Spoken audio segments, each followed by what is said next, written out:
Assalamualaikum warahmatullahi wabarakatuh.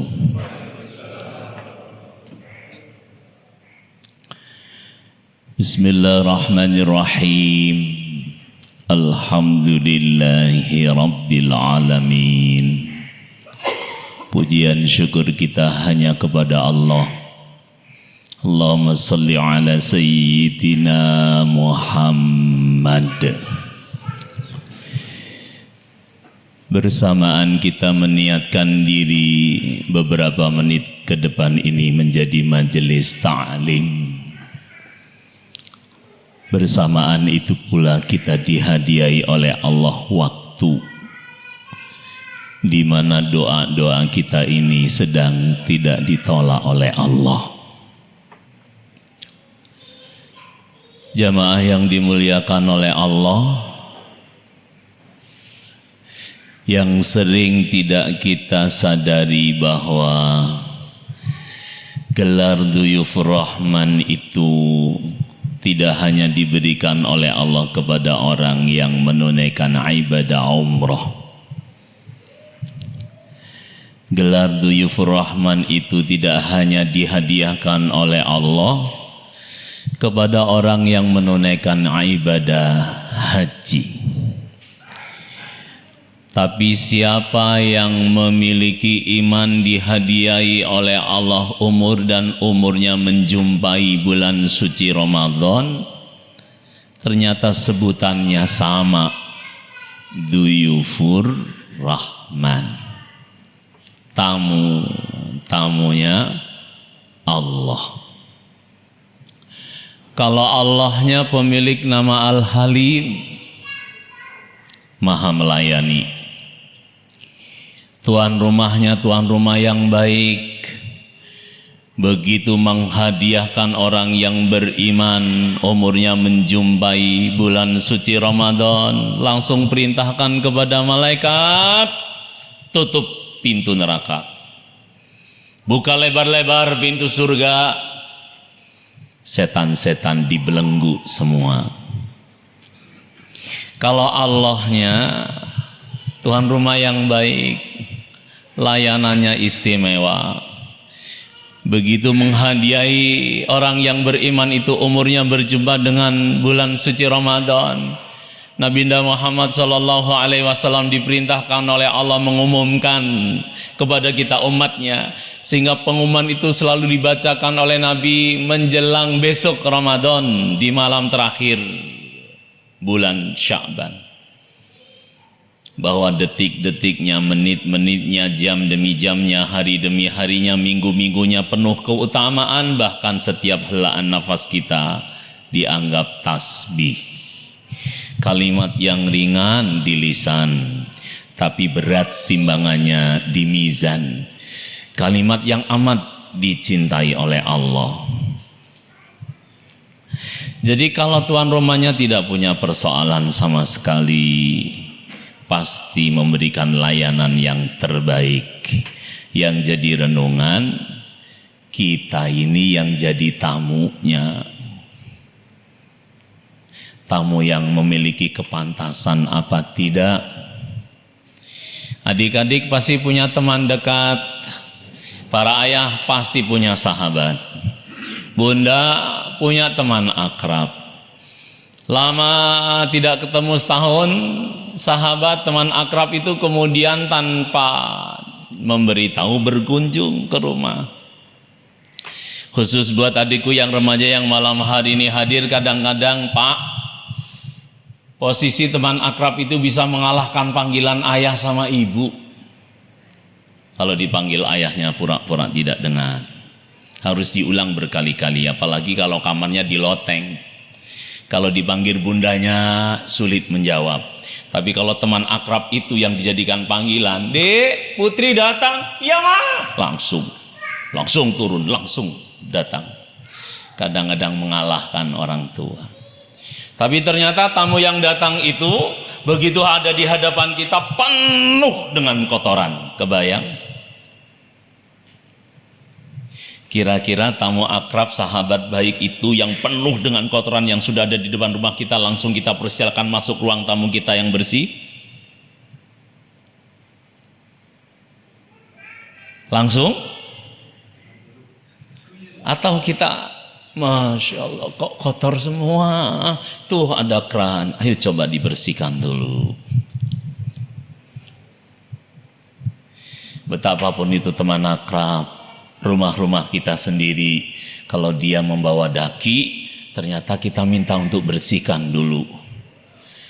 Allah tayyib, la yuqbala tayyibat. Allah kita itu suci, tidak akan menjumpai kecuali yang suci. Karenanya karena kasih sayang Allah, kita yang penuh kotoran ini, penuh daki ini, penuh salah ini, dikasih oleh Allah kasih sayang begitu sempurna. Kata Nabi, jarak salat satu ke salat yang lain tempat di mana Allah menghapus dosa. Jarak Jum'ah satu ke Jum'ah yang lain tempat di mana Allah menghapus dosa. Dan bulan ini kita dikasih hadiah tidak hanya jarak salat, jarak Jum'ah, tapi yang ketiga Ramadan satu ke Ramadan yang lain tempat di mana Allah menghapus dosa. Hari Kamis sore saya baru datang dari Mekah. Umrah satu ke umrah yang lain kafarat, pembersih doa. Tanggal 20 Juni berangkat haji. Kalau itu dihadiahkan sempurna Pak. Sebab ada satu tempat yang tanggal 9 Dzulhijjah, saat ketika kita dijadikan tetamu Allah, bahkan seluruh kotoran kita, daki yang menempel dalam perjalanan hidup kita, dihapus sempurna oleh Allah. Tidak hanya orang-orang yang sedang diundang di Padang Arafah, tapi orang yang disebut oleh orang yang berada di Padang Arafah sama nikmatnya. Hanya tanggal 9 Dzulhijjah, mulai kumandang adzan zuhur sampai dengan subuh. Padahal tiap tahun saya khutbah Arafah, ada satu doa yang tidak pernah kelupaan harus dipanjatkan di sana. Allahumma ighfir lil muslimina wal muslimat wal mu'minina wal mu'minat. Itu artinya seluruh mukmin mukminat, muslim muslimat dimanapun berada, di negeri manapun, bersamaan dengan orang-orang yang sedang wukuf di Arafah, seluruh dosanya diampuni oleh Allah. Supaya kita menjadi tetamu Allah yang pantas. Karena yang maksum cuman satu, Nabinda kita Muhammad sallallahu alaihi wasallam. Ayo kita merenung di ujung tausiah sederhana ini tentang tamu istimewanya Allah. Kebetulan yang saya ceritakan ini seorang ibunda yang ada di belakang, simak baik-baik. Wanita ini wanita suci, kemudian mandi besar. Tanpa berparas harian, dia adalah wanita yang tercantik. Tapi saat itu setelah mandi besar, dia berparas, Pak. Menggunakan pakaian yang ia miliki yang terbaik yang dipakai. Kemudian mengajak suaminya berdialog. Ya, sini, dekat sama bunda. Kalau sewaktu-waktu nanti aku harus menghadap kepada yang menciptakan kita, tolong jangan bikin perayaan, diam-diam saja. Allahu Akbar, Allahu Akbar. Kumandang adzan Bilal waktu itu benar-benar memanggil. Kata suaminya, loh deh, Allah yang menciptakan kita manggil. Wa adhanu minallah. Kata istrinya, cepat penuhi panggilan yang mencipta. Malu kalau datang terlambat. Maka bergegaslah suaminya. Bersamaan dengan langkah demi langkah suami itu meninggalkan sang istri menuju ke masjid, Allah ternyata mengutus malaikat yang kalau diperintahkan malam tidak berubah jadi pagi, yang diperintahkan pagi tidak mau bergeser dari siang, kalau diperintahkan siang tidak mau mengubah jadwal sendiri jadi sore. Dia malakal maut. Jadi bersamaan dengan suaminya berangkat ke masjid, malakal maut itu mencabut sang istri. Ada dua anak yang menangis menyaksikan ibundanya, dia membisu, terbujur kaku. Bunda, nggak bangun. Maka sang kakak berjalan menuju ke masjid. Didapati sang ayah ada di barisan shaf terdepan. Seperti bapak-bapak yang di soft depan, coba kalau kejadian itu menimpa panjenengan. Anak itu tidak teriak dari luar, Pak, enggak. Dia bikin tenang, pamit tenang, jalan sopan, mendekati sang ayah. Begitu di dekat sang ayah, cuman mendekatkan lesannya ke telinga, sambil berbisik, anak itu bicara, ya, bunda meninggal. Ayah itu langsung bangkit seperti tidak terjadi apa-apa. Jalan sopan, pulang. Nanda digandeng, selangkah demi selangkah menuju ke rumah. Langkahnya bukan tambah pelan, tambah cepat. Air matanya tidak lagi bisa dibendung, menangis beliau. Dan kemudian di hadapan sang istri yang terbujur kaku, pingsan. Dua anak itu menyaksikan ibunya terbujur kaku dan ayah yang sedang pingsan dengan tangisan yang diempet supaya tenaganya, tetangganya tidak dengar. Lama ditunggu, akhirnya bangun sang ayah itu. Kata ayahnya, ayo kita rawat ibunda nak. Sekeluarga memandikannya, menutupinya dengan kain,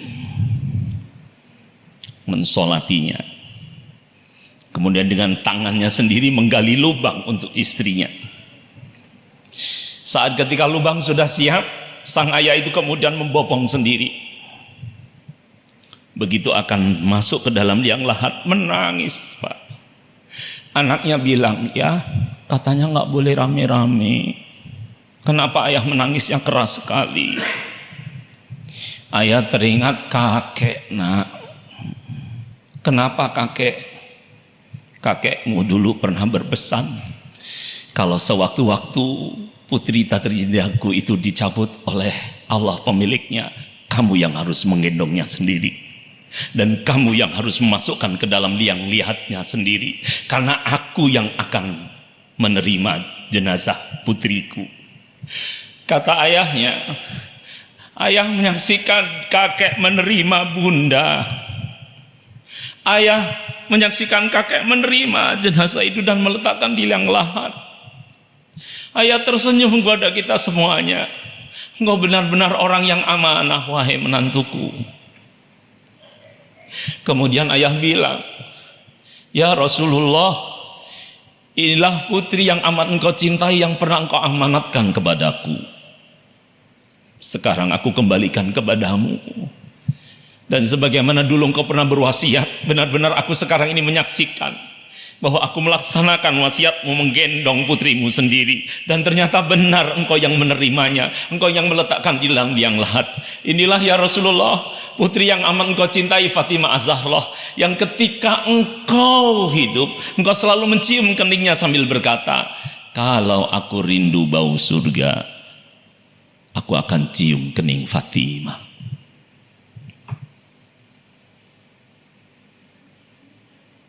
Sudah berapa lama tidak dicium keningnya sama ayah? Saking lamanya. Nanti pulang minta cium kening. Kalimatnya Rasul itu tidak untuk kita cari tahu kemudian kita sekedar tahu cerita. Tapi dia adalah amal yang harus kita praktekkan. Kalau memang kita ingin rindu bau surga, cium kening Fatimah kita yang ada di rumah itu, anak-anak yang dititipkan oleh Allah itu. Sepanjang kita sudah tidak punya perasaan tidak nyaman, sebab kadang-kadang anak kita ini fisiknya dibuat oleh Allah lebih gede dari ibundanya, lebih gede dari ayahnya. Kemudian kita segan akhirnya mencium kening anak kita sendiri. Sehingga Rasul mengatakan, akmal mu'minina imanan ahsanuhum khuluqa wa altahum bi ahli. Sempurna iman seseorang itu ukurannya kalau dia sudah bisa lemah lembut kepada keluarganya. Bagaimana kita dikatakan lemah lembut kepada keluarga, sementara kita tidak punya jadwal setiap hari mencium kening anak.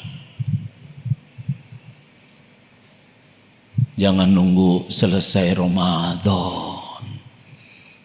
Jangan menunggu pas ketika Idul Fitri kita baru mencium kening anak kita sendiri.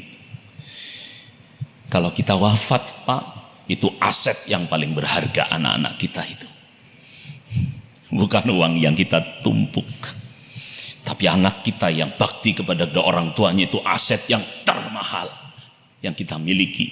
Yang kalau dia terus mengangkat tangannya mendoakan kita yang sedang di alam barzah, Masya Allah, kebahagiaan benar-benar dikirimkan oleh Allah.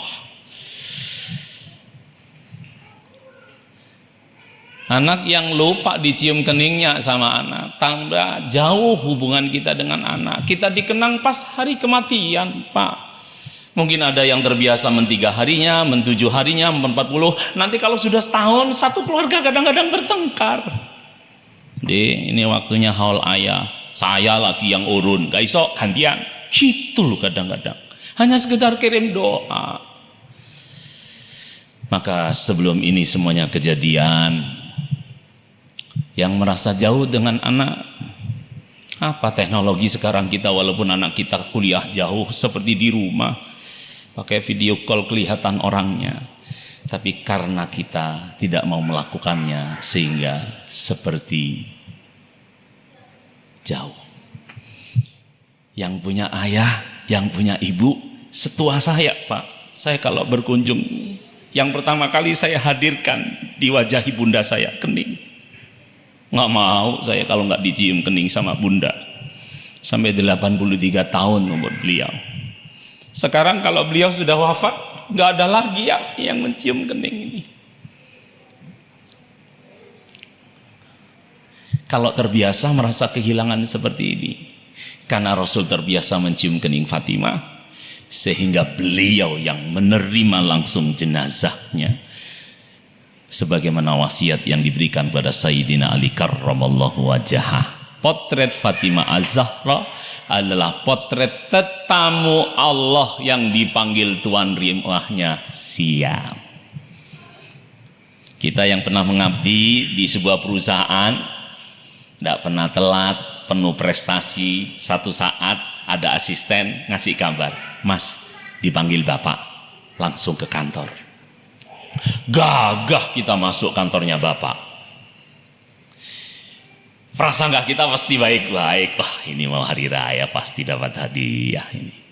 Bandingkan dengan karyawan nggak pernah punya prestasi, suka bikin gangguan, terakhir ngentit konangan.